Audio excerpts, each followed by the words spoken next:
Collective Creative Initiative Drinking Brainy Harris Kelly is on, providing equal opportunity despite economic circumstance. The time is, it's just hit 12 o'clock, just double checking there. And what a day, what a start to the day we had with Joe and Will from the Hope Mill Theatre.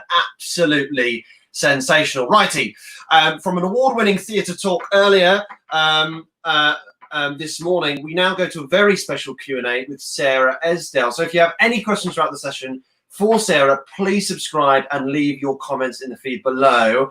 Remember that subscribers, you have 12 months free access to Backstage, an actor's most trusted resource for career advice and casting opportunities. Subscribe now for access. We have an hour and a half. Let's waste no time. Sarah is here.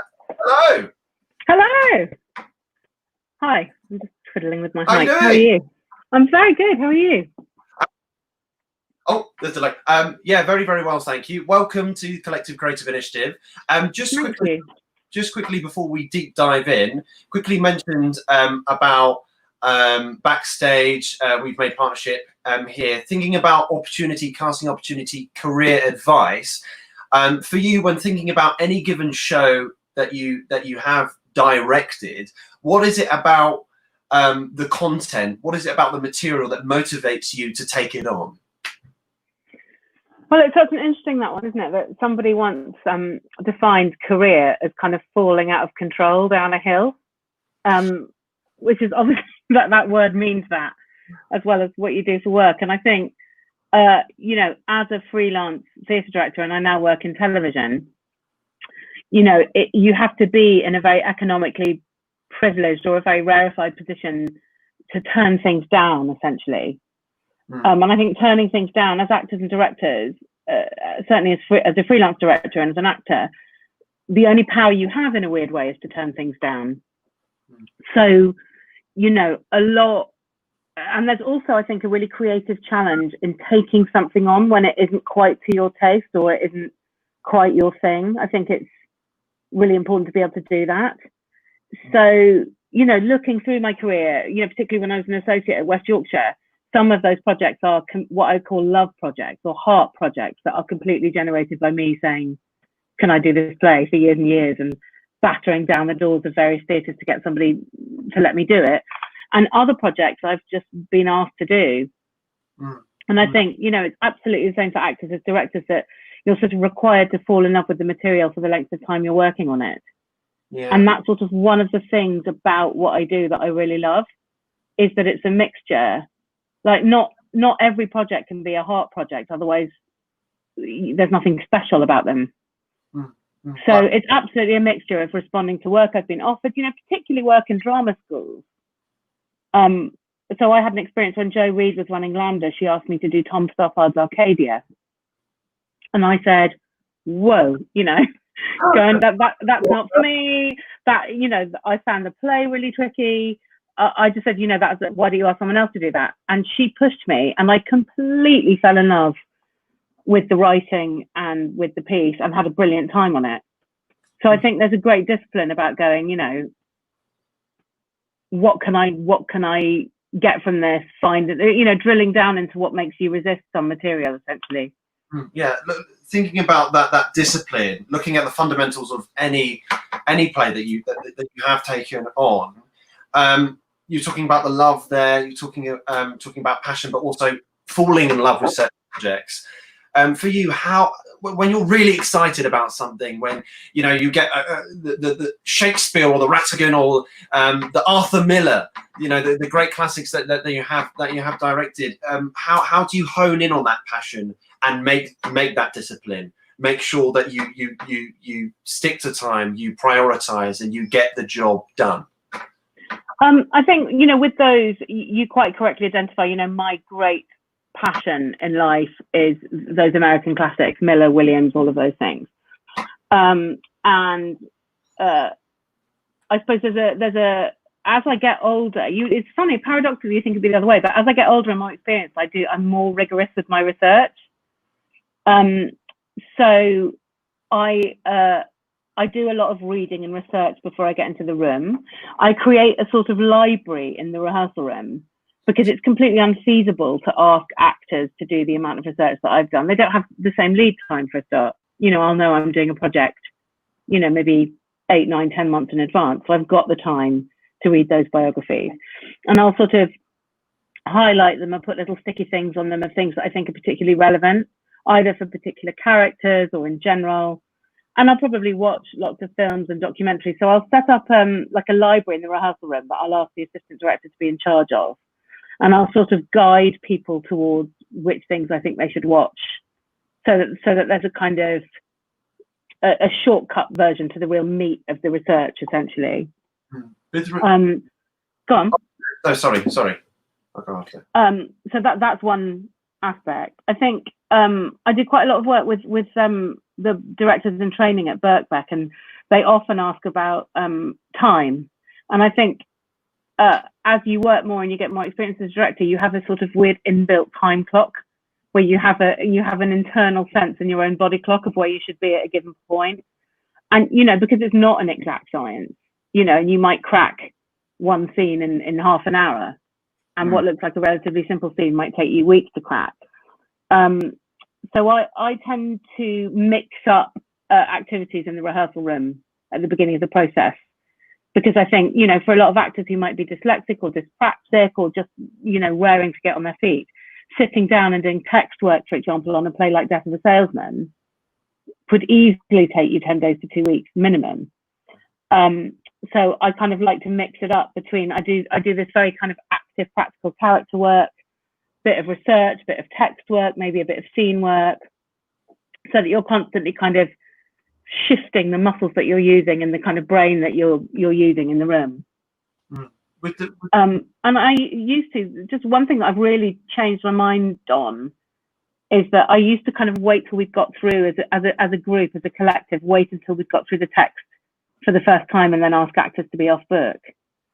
And I'm now really realizing how much more productive and exciting it is for actors to be off book the first time you stand on your feet. Otherwise, there's a barrier between the actor and the character. There's a barrier between the actor and the text. There's a barrier between the actor and the director. And it's just, you know, you can't really play when you've got a book in your hand. So I've sort of turned around on that a bit. Thinking about the actors, the people that you do work on, and we quickly talked about this in the past Q&A, but I'm really fascinated to hear your answer. Being a director, is for you, everything is a big collaboration process, and for those that you give their first shot to, their second shot, third shot, what makes a good collaborator for you in this industry? I think, I mean, I've worked with so many fantastic actors. I think somebody who's, from that point when you meet them in the audition, somebody who has a lot to say about the play or the character. So that kind of first point of contact between you and the actor, which is often in an audition situation, it's really stimulating for a director who probably at that point has only had interaction with a designer. So you've just been concentrating on the visual, on the physical world of the play. So actors who are, I mean, it sounds so obvious in a way, but actors who are really engaged with the material and have a lot to say about the material. But I mean, I wouldn't say there's any one kind of actor. Some actors are really, really intuitive about how they work. So actors who are playful, really, and who are willing and keen, and their very lifeblood is to collaborate with other actors and with everyone within the process. And that's hard to kind of confine down. So there are many different flavors of actors who fall in that bracket, if that makes sense. Yeah. But I mean, actors who are engaged in every element of the process, you know, the more that cross-fertilization in that collaboration, the better. So I like an environment where, you know, in a tech situation, a lighting designer might say something to me about something in the set or something an actor's doing, or the idea that everybody is making that work together and nobody is confined to their particular box. So there's always that cross communication for you with the things that you do go towards. Yes, you've worked on the classics, EastEnders, going to more towards telly, as we were just talking about before we went live. For you, when looking at the content, what's the first thing that you want to look for? What's the first great big tick that you do? Is it the script? Is it the visual idea? Is it the audio that the voices that you're forming in your head? Getting a belly laugh. So to talk about, if we're focused on plays for a minute, it might be any of those things. That's what I think is really having that first read. So let's say it's a piece that I've never read before. The stimulus might come from any aspect. I might have a really strong sense about music or about sound or about a particular actor. And I think it's, you know, I don't know how other directors work, but in a way you almost require a fresh read of that play to consider every element of the process. So you want to have a read and think about what you might do with sound, and have a read about what kind of music might be required, and have a read when you think about the environment. But in a weird way, you know, and particularly I keep talking about being old because I've just had a big birthday, but I think that kind of first instinctive response, you know, as an artist to material is really key and really important to listen to. And that might be really, really specific. You might just have a really specific opening image or a really specific idea for a particular scene. And I think it's really important to be open to that without, I think when I was younger, I was first starting out, I'd be quite sort of, you know, I'd start off at one, scene one, and I'd be making very little specific notes. And I think what I've learned over the years is to have a kind of wide shot brush stroke response. You know, start on a wide shot and gradually hone in and in and in on the material is probably the most creative way to be. Where did you find inspirations for your work to really find your own style? That's a really interesting question. I think I did the first director's course at the National in the mid-90s, which was really, really fantastic. And we were allowed to sort of ask for people like Ken Campbell. We were allowed to ask for whoever we wanted to come and chat to us. And one of the main things I took away from that is just, you know how you go abroad to a city in Europe, let's say, and you're literally like road runner, dashing about, going from art gallery to exhibition to looking a bit of, you know, and then when you're in London, you're more likely to sit on your bum and watch Netflix. It's the horrible truth. But, you know, you don't utilize the city where you live or where you're near. And I think I've started to see everything as kind of creative stimulus. So we had a brilliant designer called Alison Chippy work with us on that course. And one of the things she really instilled in us is that we have an obligation as directors to have, and this is absolutely true for actors too, to have a visual language in which you communicate with designers. So to kind of say, oh, it should be blue, or I think it should be, you know, that's a very limited communication. Whereas if you can say, I think it should feel like an Edward Hopper painting, that communicates a sense of mood and light and color and all of those things.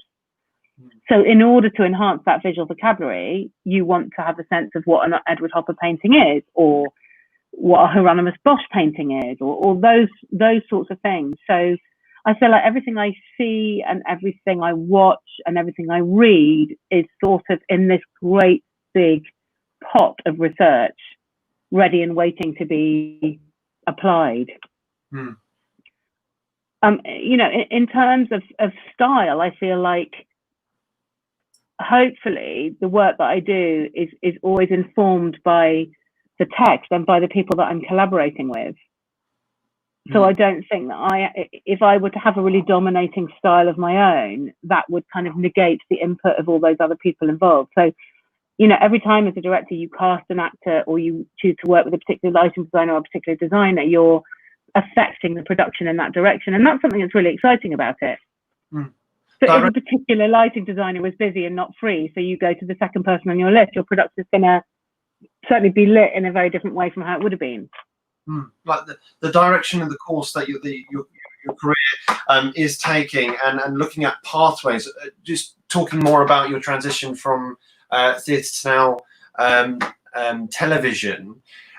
For you, obviously, you have perhaps more time to work on theatre productions than when you're on a television production. So how have you been able to really get the same result with an actor I had an interview with director John Strickland, and he told about, like, with Line of Duty, it's all about like a roller. It's all like a roller coaster, and you have to have that line, that transparency in order to just tap in with the actor.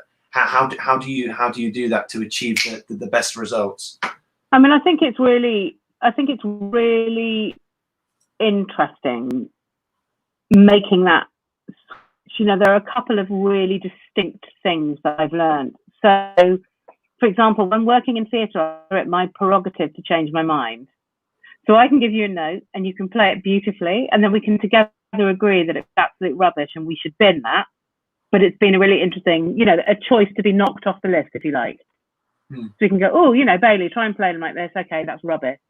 Now, in telly, and particularly in the kind of telly that I'm working on, you know, with actors who are completely familiar with the characters that they're playing, and with a time restriction, there is no time for that. Plus, you would lose the confidence both of the actor and of people around you. So there's an imperative to be kind of more accurate and precise and perhaps less exploratory. And the challenge is that could lead to you making a kind of safe compromise choice. So the challenge for me is to make sure that doesn't happen, and to be, you know, there's many situations in a theatre situation in which you want to be concise and precise. You know, if you're in previews or in a tech and you need to affect something very quickly and very urgently.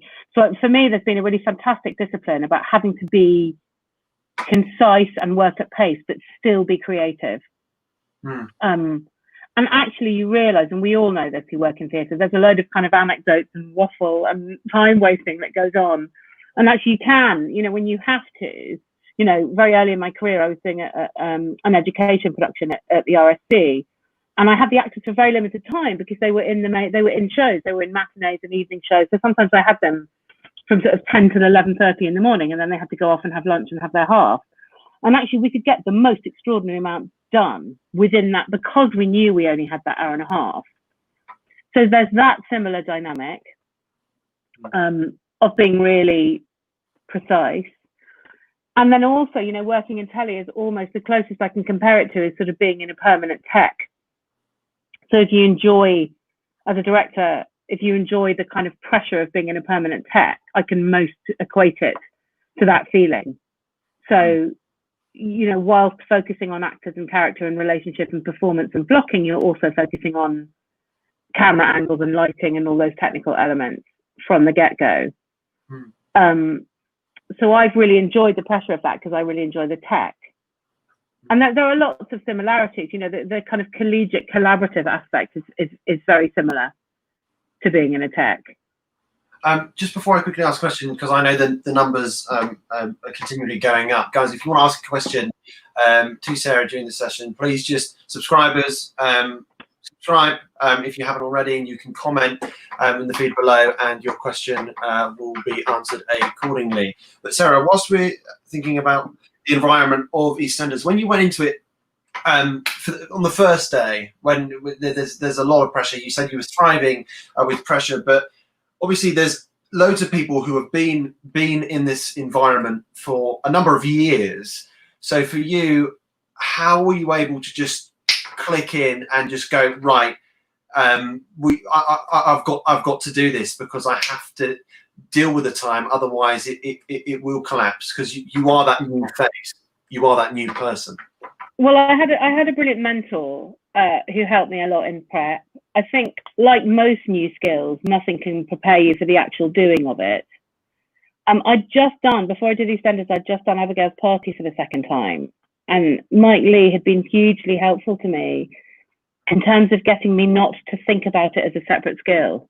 You know, that I wasn't a hairdresser becoming a plumber, that there was a huge amount of crossover in the skills. And what he taught me to say to myself is, you know, that the part of the job that I understand, which is most crucially about how to tell stories and how to work with actors and how to give actors notes, those things take years to hone. and learning the technical things and learning the cameras can be, you know, they're complex, but they are more practical, more straightforward, and can be more easily picked up.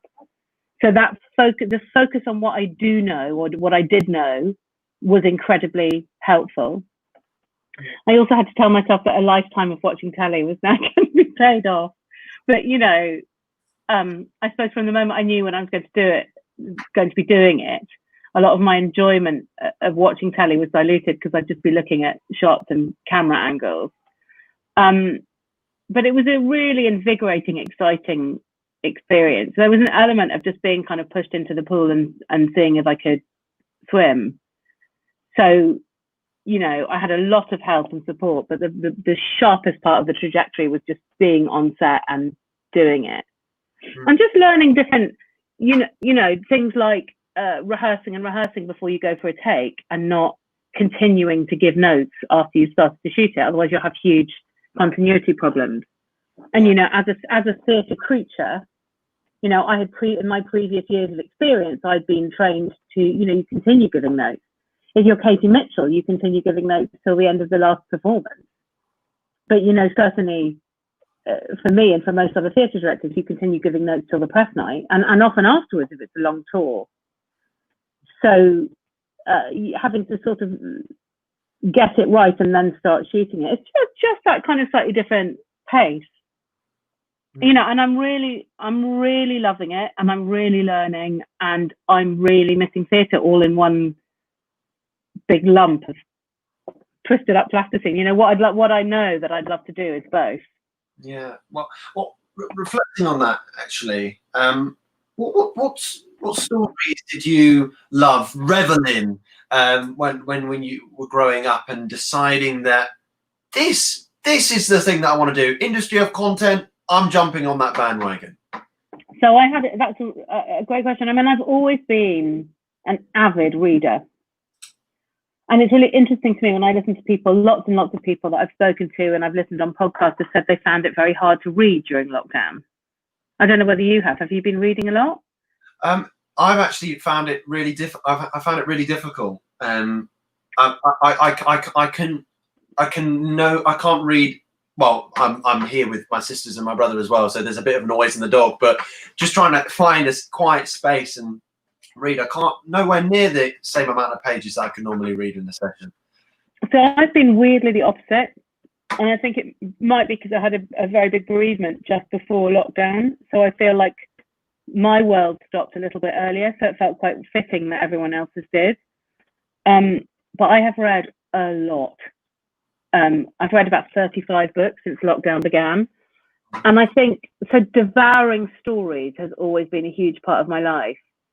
But, you know, weirdly, I do have quite a dramatic story about when I wanted to become a director. So both my grandfathers on both sides of my family were involved in theatre. So my parents sort of actively discouraged it. And there was one time we went to see, when I was, I don't know, maybe 12, 13, maybe a tiny bit older. We went to see a production that David Thacker had directed of Romeo and Juliet at the Young Vic. And there was a kind of Q&A with the actors afterwards. And I remember asking the actor who played Lord Capulet whether he loved his wife or not. And he sort of did that very dramatic thing of coming down off the stage and sitting next to me. And, you know, everyone was sort of farting around, school kids, everyone was sort of laughing. And he came and he sat next to me and he said to me that he didn't love his wife and that I shouldn't tell anyone. And I was old enough to have this epiphany in that moment. And I thought, this actor in this production has made that choice. And I was sort of suddenly aware of the kind of multiplicity of other possible choices. If there was a different actor, he would have played a different choice and it would have had a different impact. I clearly asked him the question because that choice had been clear in that production. So the actor was probably really chuffed that, you know, some dweeby teenager had picked up on the choices he made. But I realized that it was all part of this giant complicity and this giant game, and that he'd made this choice. And I thought, I want in on that, because I'm at school, you know, I'm on a school trip, but this grown-up man is playing this game for a living. And I can't think anything more exciting than to be involved in that. So it was kind of quite a clear moment for me where I thought, I get this. Like thinking about significant moments for you, thinking of lockdown, losing words, lockdown, losing sense of sanity, lockdown, let's say it for the final time, hopefully. Lock up. My mum calls it lock up, which makes me laugh. It's like, for you, have you got those golden nugget moments where it like, obviously you've had an amazing career so far, but have you had those little shiny moments in where you're like, this really sparked an idea or took me in a direction this way? What's done it for you? Do you mean projects and work? Projects, work. Yeah, I mean, I think it's really great when you can kind of pinch yourself. I think having the opportunity to work with and learn from writers like Alan Bennett, for example, have been such a privilege. You know, being able to take questions from the rehearsal room and talk to Alan and feed that back has been really exciting. Or, you know, working with Leigh on Abigail's Party has been amazing. You know, particularly the second time round where we had kind of, you know, he watched the show and he'd say, why have you done that? And I'd go, oh, because this. And he'd say, oh, I can write you a couple of extra lines for that. You know, with this, having this iconic work that feels like it's kind of set in stone and having a living writer shift around with it. You know, I think directing Cat on a Hot Tin Roof and directing Death of a Salesman have been big highlights for me because those are the plays that were most inspiring to me.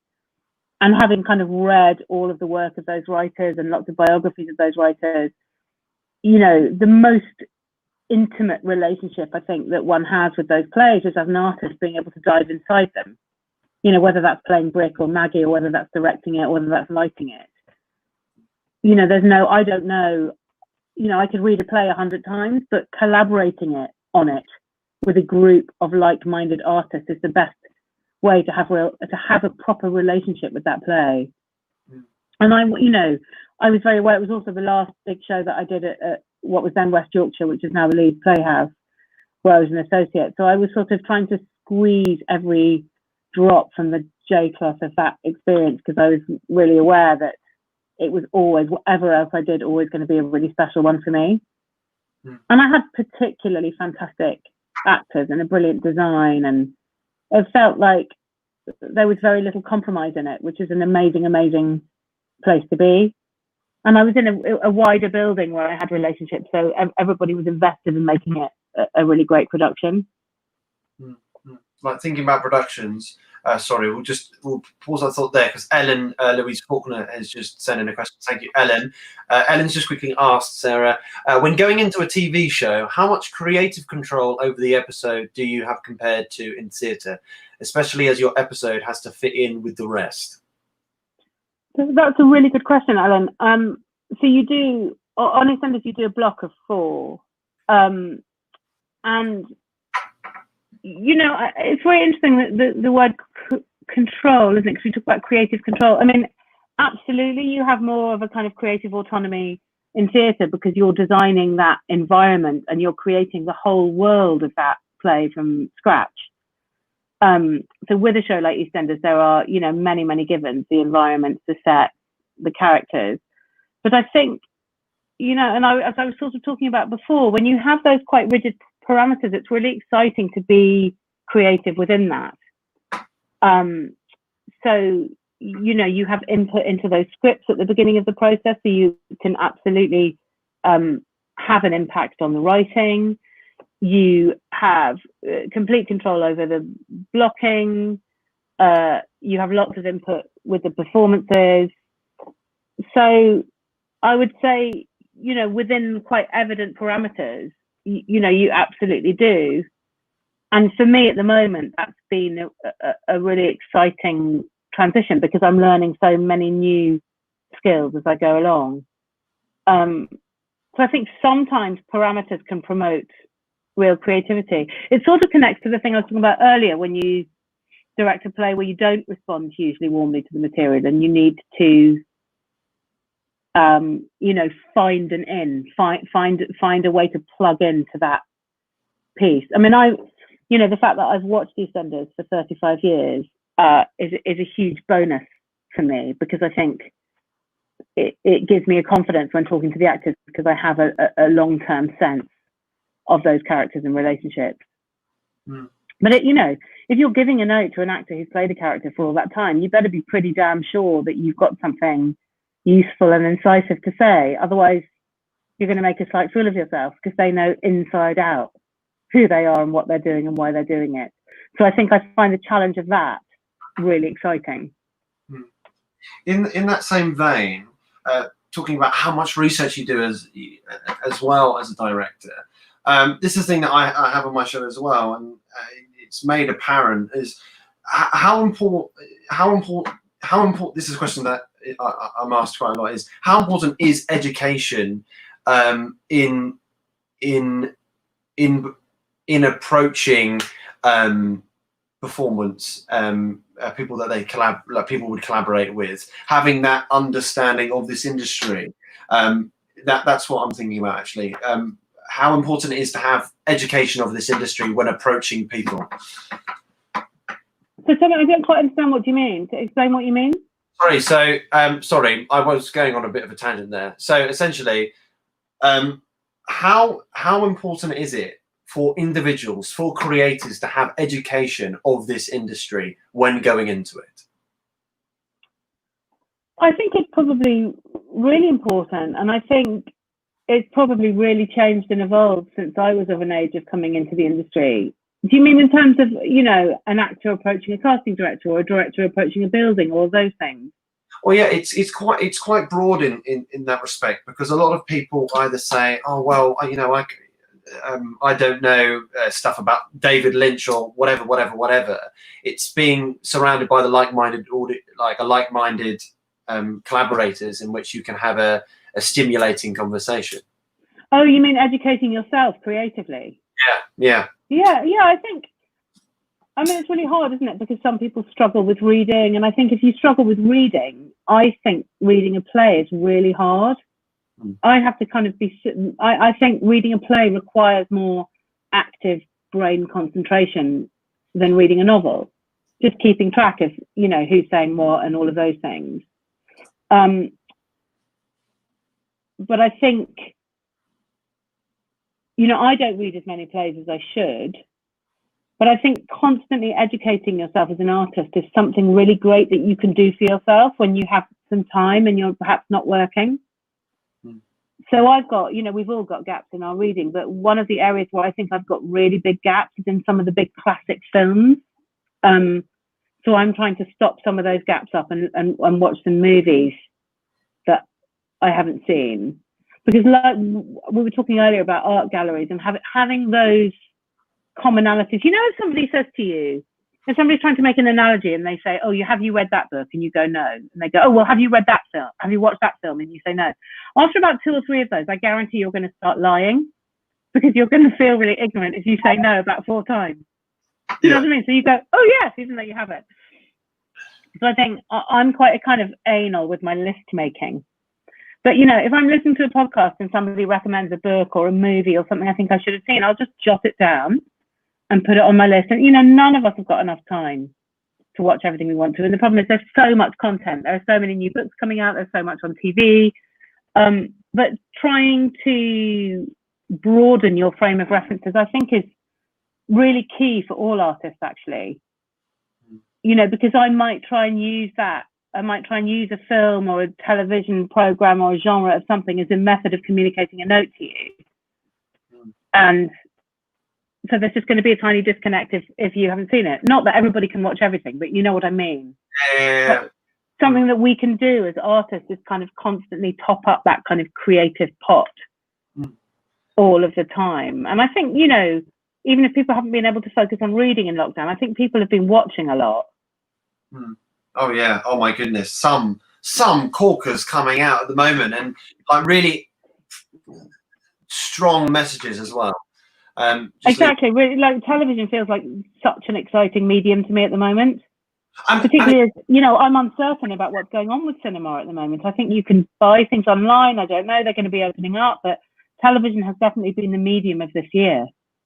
Do you think people will be more appreciative of the arts because everyone is turning to the books, the TV series, binge watching them and educating themselves on certain subject matters? Because yes, we're out of theatre. Unfortunately, at the moment, we're finding a medium to try and make it accessible. But do you think when we come out of this, well, when we hit a sense of normality, whatever that may be, whenever that may be, do you think the audiences might become larger because people have more of an understanding of the true value of the arts? I think that's a really interesting and complicated question. I think lots of things about it. I think there's definitely going to be a great hunger for content because I think people have watched a lot of what there is out there. I think from my own social media feeds, I think there is a disconnect between people kind of devouring things like I May Destroy You and understanding that a funding of a drama school or a funding of a regional or local theatre is absolutely fundamental to all of those artists making that piece of work. And that there's a huge ecosystem and infrastructure that means that that work won't magically happen if it's not funded at a grassroots and kind of national level. So I think your average man on the street maybe doesn't make the connection between funding the arts and the work that they enjoy. I think there's a misconception that actors are rich if they're on the telly or kind of bumming off society if they're not, both of which are completely untrue. I don't necessarily think people really understand the huge revenue that the arts bring to this country. You know, particularly musicals. You know, it's a kind of huge shining advert for this country. And I don't know enough about it, but I worry a little bit about people putting content online without charging people because I worry that that devalues the work. I'm absolutely, passionately all for that work being accessible to everybody and people who can't afford it. And I hope and imagine that, you know, when the NT Lives come across and they say donate what you can, I hope and imagine that it's like those restaurants where they say pay what you can and they earn more money than when they put prices on the menu. I hope that that means that people can afford to donate more. But I don't know. I worry that there's a general perception that, you know, slowly coming out the other side of the pandemic, people definitely value health workers as they should and key workers as they should and demand that those people are paid more money, which they absolutely should. But I don't know what your average man on the street, what the extent to which the arts are valued. That's my fear. Yeah, and there's the fear of like thinking about the roots and then that ecosystem that you're talking about. Yes, the West End is phenomenal, but the regional theatres, the R&D, the workshops, they're just as valuable in order for people to get the work. And I think people are forgetting about that. And do you think? And I agree. Just to interject there, I slightly worry about a kind of hierarchical message of, you know, oh, I really value, you know, the Playhouse in this city because it enabled me to work forward and get on telly and get to the National. That for me, that ecosystem is not hierarchical. It's about it's like the roots of a tree. It's kind of feeding and nourishing the country, you know, nationally and internationally. And you know, those regional playhouses are absolutely of fundamental importance. And when the government talks about the crown jewels, you know, whatever it is, the National and the Albert Hall, and then they talk about kind of tiny little companies, what worries me is that, you know, the bedrock of the industry is almost everywhere in between that, really.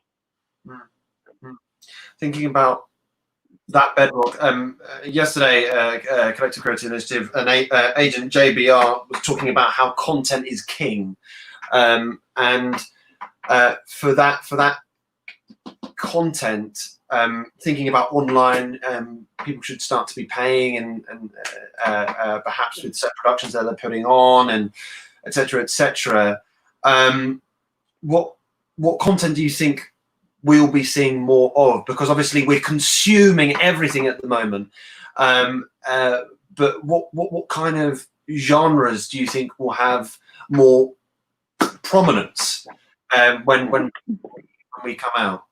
Well, I don't know. I mean, I think the concern is that with a kind of wounded, diminished industry, I think the concern is that you're going to get kind of safe, commercial, mainstream work made by the privileged usual suspects, and that the more experimental or marginalized or interesting, whatever word you want to use, work will be pushed to the side. I think having said that, I think there's a huge drive and awareness not to let that happen. Yeah. And you know, because of Black Lives Matter movement happening within lockdown, and because there was a huge push towards more diversity in theatre before lockdown, I think I'm hopeful that there will be a kind of counter movement to ensure that things don't kind of slide into an easy, safe, mainstream dynamic. So I'm really hopeful that there will be more diversity in who makes theatre, more diversity in who consumes theatre, more diversity of stories. I think there's probably some really interesting debate going on about, you know, to what extent people want to escape from coronavirus, or to what extent that's absorbed in the stories we tell. I think the virus has definitely, on a macro and a micro level, brought home to us just how much we need content and communication and engagement with human beings and stories. Communicating with the budding directors that are upcoming directors that are on this Q&A. If you went back and you're at the very start of your career, but you found yourself in these circumstances in the now, what would you be doing to try and help yourself and find a certain pathway to really give yourself, find those stepping stones so you'll be able to have a route in which you can actually have a career? Sure. I mean, I think it's, you know, I feel for anybody starting out in the industry at the moment, because I think, you know, it's unknown territory and it's a tough time. But I think collaboration is absolutely the key. If you can find a group of people with whom you want to work, particularly writers, or, you know, it might be that you want to devise work, you know, as and when those smaller venues start to open up, it hopefully has always and will always be possible to generate work, you know, with great integrity, and tell the stories that you want to tell and explore the themes that you want to tell, you know, without having to throw huge amounts of money to which you don't have access at it. So think about what you want to say and how you want to say it. And as soon as you're allowed to, in a socially distanced way, you know, get together and explore that with a group of like-minded individuals. I mean, it's always been the case. There's such, you know, there's been so much outcry about people working for little or nothing early on in the industry, you know, and I've been really busy diversifying and working away on projects through lockdown that may yield me money at some point, but haven't to date. And I think that there's a sort of element of necessity about doing that at this point, so that you've got all these projects and ideas in your arsenal at the point where things start moving again, and you can have meetings or try and secure a venue or try and think about Edinburgh.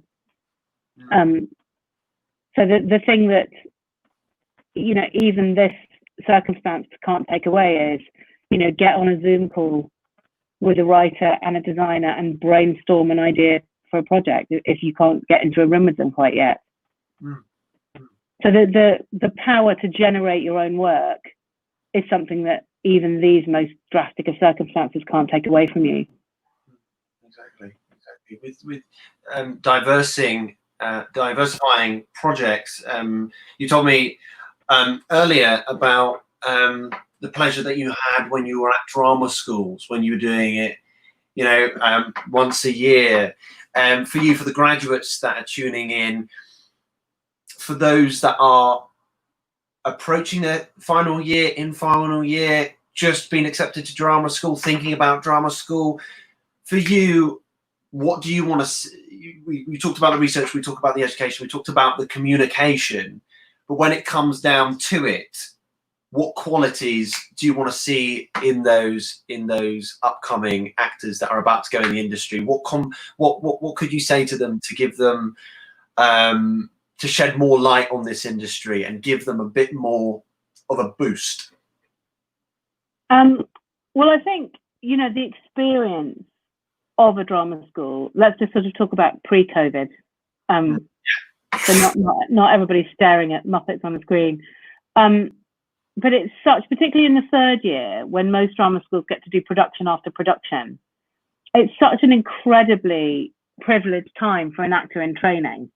You know, unless you're uber hyper successful as an actor in the real world, and even if you are, you know, the chances of going from show to show to show to show like that are minimal to nil. So that, you know, you're having this constant creative stimulus of being, you know, divided up into different groups within your year, having exposure to different directors, different processes. It's such an incredibly creative and stimulating time. Yes, there are the pressures of the industry creeping in about getting an agent and all of those things. But I think it's so important to value and appreciate that all of that input and all of that chance to practice your craft without the anxiety of, you know, where's the next job coming from and how am I going to pay my rent, even though I know a lot of drama students have that anxiety too. And I suppose, you know, in terms of alleviating anxiety, you know, these are extraordinary and strange times, but it's important to remember that, you know, getting an agent is not the be all and end all. You know, if you have the wrong agent for you, that's probably less of a positive step than waiting until you find the right one. And that there are lots of different routes in. And also, I suppose, which I would say to anyone, not that I'm a therapist, but I'm going to sound like a therapist, but that, you know, give yourself a break in terms of that kind of FOMO. You know, the industry is at best creaking up from its knees. And if you are just graduating, you are, you know, let's call it what it is. You are slightly disadvantaged, you know, because you're a clean slate and you don't have a track record. But, you know, you're also advantaged in that you're a clean slate. So no one can do Bailey, Harris, Kelly as well as you can, because that's, you know, that's your USP, if you like. Yeah. So to do all those, you know, I was going to say go and see as much theatre as you can. That's not going to be much, is it? But, you know, devour the online content, read what plays you can, you know, try and think about what kind of artist you want to be, generate your own work if you can. The experience of having to be more self-motivated and self-disciplined and more of a self-starter than you might normally have to be will stand you in good stead in the long run. Because as a freelance artist of any kind, it's very, very few people who are privileged enough to sit there and rake in the offers piling onto their laps. So this is just a kind of concentrated version of how hard the industry can be, if you like. Yeah, and picking up on what you said about anxiety and going way back to you working in pressured environments, when it does get a bit too much, what do you do to relieve some stress that may occur? Do you do anything outside just to help you breathe and be centered with your core? That's a really good question. I think, you know, the people that I assisted early in my career were, they were all men actually. I never assisted a female director, but they were kind of family men. So they always had a sense of priorities. So in the same way that some people talk about football, you know, I think that theatre or the work you're making is both the most important thing in the world and also not important at all. And that paradox is really useful one, I think. So if I'm in a tech or I'm shooting or anything like that, I will always make the point of getting out of the building at lunchtime and just getting a coffee or going to grab a sandwich or going for a walk, because I think the perspective of everyone going about their day-to-day life is really useful in terms of, you know, relieving stress and just kind of shifting, like etch-a-sketching your brain and changing your environment. And I've got quite a small child, so coming home at the end of the day is often not that relaxing. So I would say perspective is everything for me. So I would always go for a walk, and I would always have a look at the news, which, although very depressing, will give me a perspective on, maybe not at the moment, but just to it can so easily, I think we all know as artists, your whole world can come right down to this thing. And it's really important, because if you're an artist of any integrity, you will be giving it 100% and caring passionately about it while you're doing it. But I think the exercise of just letting go of all of that and having an hour off is really, really important. So I think earlier in my career, as a woman who didn't want to in any way further disadvantage myself, and as a young woman particularly, I'd be really people pleasing, and I'd go, yes, of course, I'll discuss that costume all the way through lunch, and just quickly inhale my tuna sandwich and then run for a pee, and that will be my lunch hour. And actually all the men that I assisted didn't do that. They'd be like, nope, I'm going for my lunch now. And sort of being quite boundaried about having that time away, I think is really good. I'm aware that I'm much more effective after lunch if I have separated myself from it, looked at a trashy magazine, gone for a walk, done something else. I'll come back with fresh energy for the afternoon, as opposed to if I've worked through, I'll feel slightly hungry and resentful. Just very quickly, for those, because I'm seeing more numbers coming in, for those who are just tuning in, subscriber, not subscriber, please subscribe. If you want to ask Sarah a question, please do. We've got approximately 40-ish minutes left, so please, this is an amazing opportunity. So if you want to ask a question, please do, and put it in the comments below. But yes, you can ask me a question about my brilliant mug. Oh, okay. Where did you get that lovely mug? It's great, isn't it? Hi. Everybody tries to wipe it away. Oh my goodness! Oh, so that's deliberate on there. Is that? It's got his tongue out. There you go. I love it. Oh my goodness. Thinking about, just the lovely lunch breaks, having the rest, thinking about the home life and the job, finding the balance between the two. What do you put in place for that in that respect? I think that's incredibly hard as a freelancer, because in the spirit of sort of taking work when you get it or as you get it, and also we live in a time where an email can drop into your inbox at any place and time. I think I've probably got better at that, having been a mum. There's a brilliant piece of advice I had from somebody when I was working on a one-man show with Jeremy Paxman when my daughter was very small. And somebody gave me a piece of advice, which is about, when you're working, be fully engaged in work. And when you're with your child and trying to be a mum, be fully engaged in that. And I think we live in a world where that is much easier said than done. So I try really hard not to kind of be with my daughter and constantly be on the phone and doing email. It's so true. And that exacerbates the feeling that you're sort of compromising at everything. And I think unfortunately, we live a lifestyle where most people do that. And some people have those things on email where you get a little notification when it's being read, so you know that somebody knows you've read the email and not responded.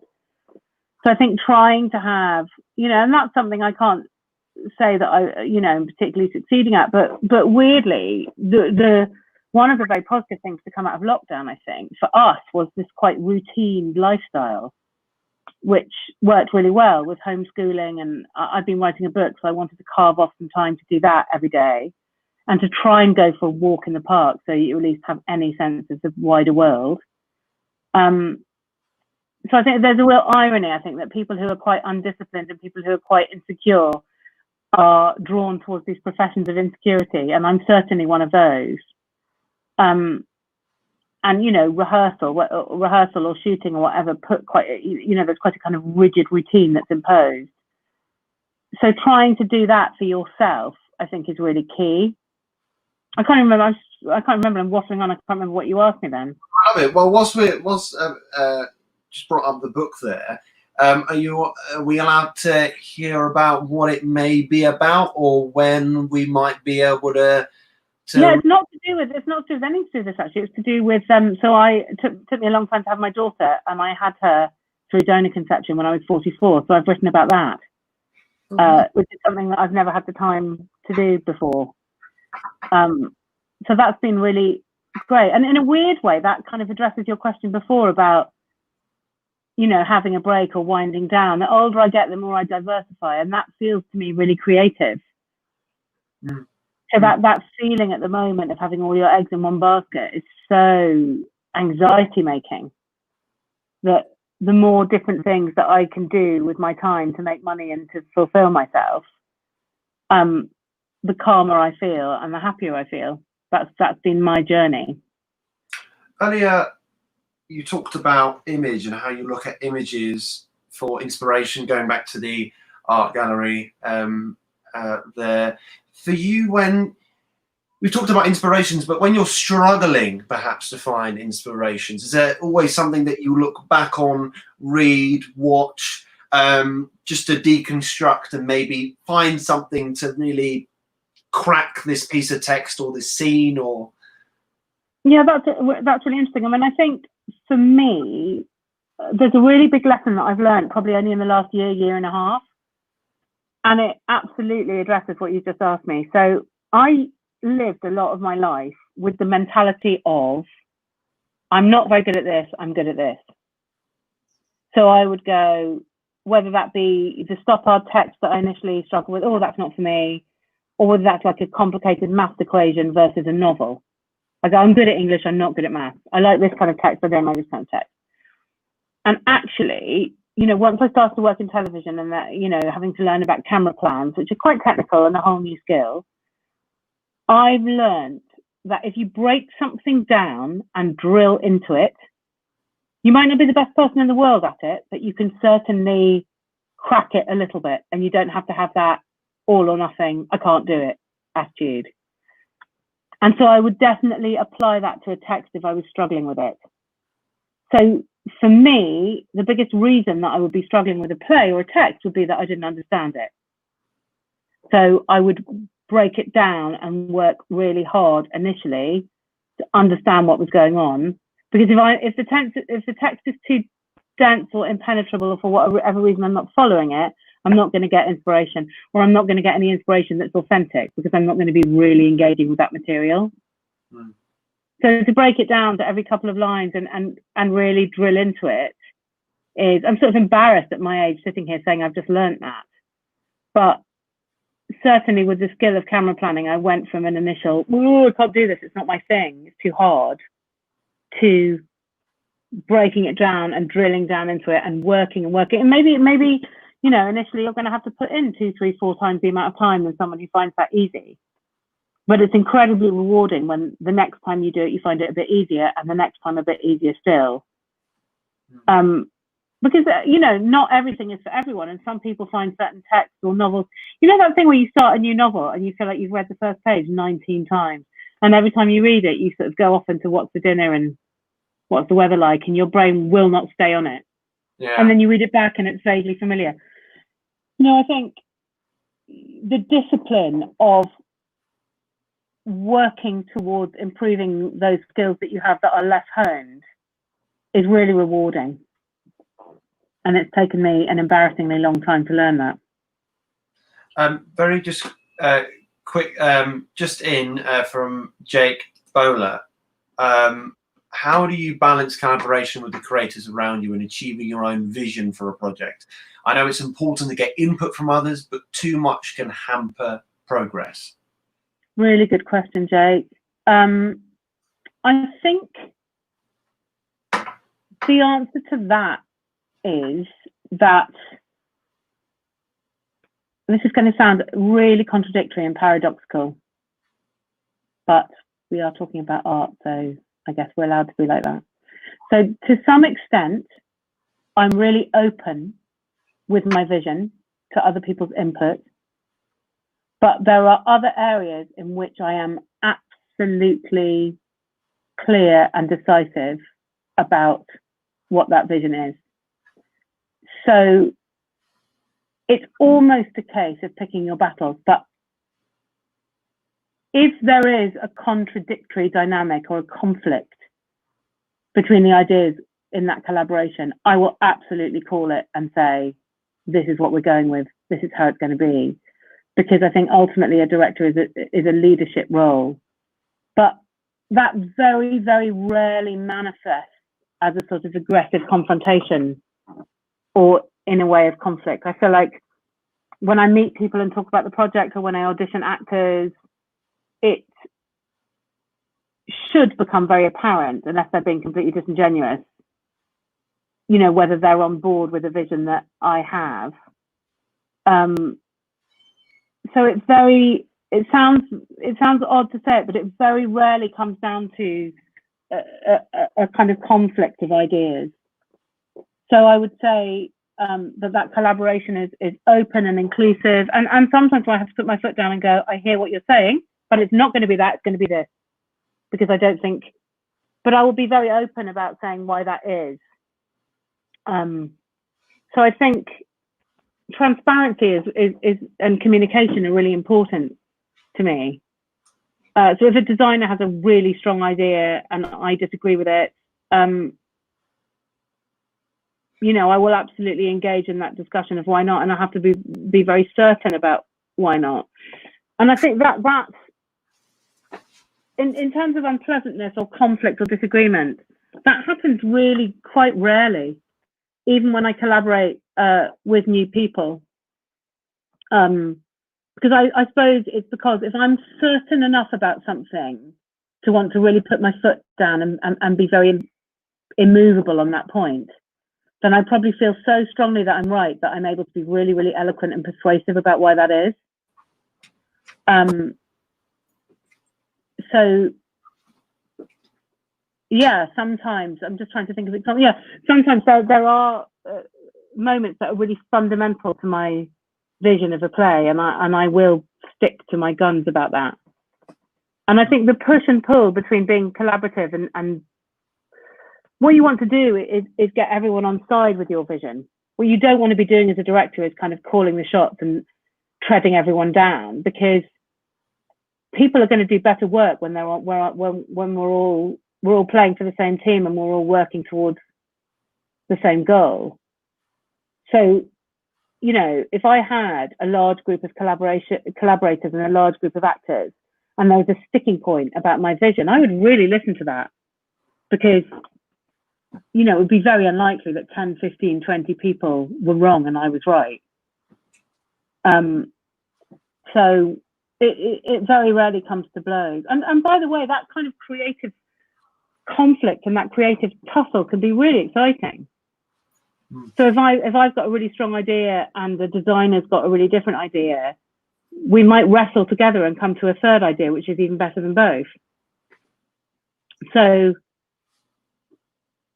that engagement is really creative. What I would most hate to have is an environment where people would quietly think that I had some crap vision and not feel empowered to say so.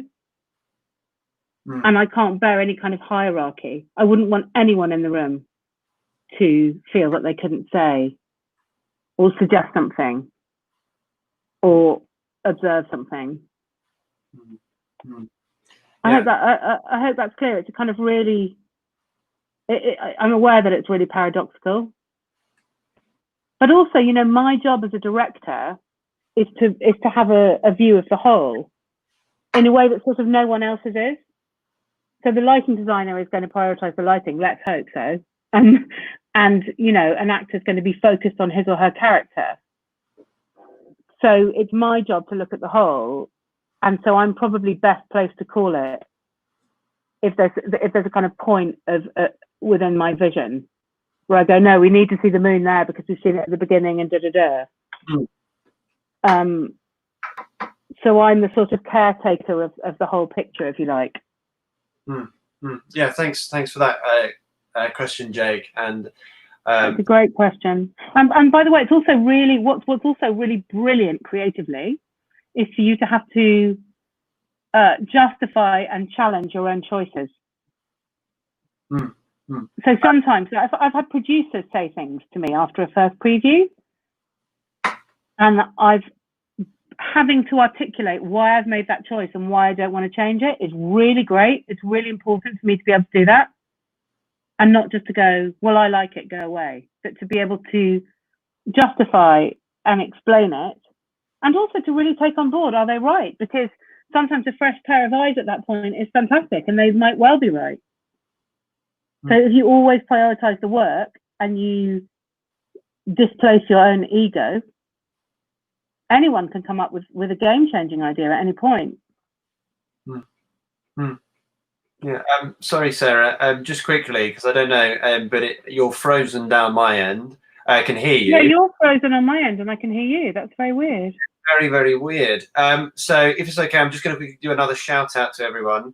If you have any questions, please put them in the box below. I'm just going to quickly, Sarah, what I'm going to quickly do is I'm going to quickly just take us off and put us back on again and see if that does anything. Sure. Still the audio, we can just carry on. We can just carry on speaking if that's okay. Sure. Fabulous.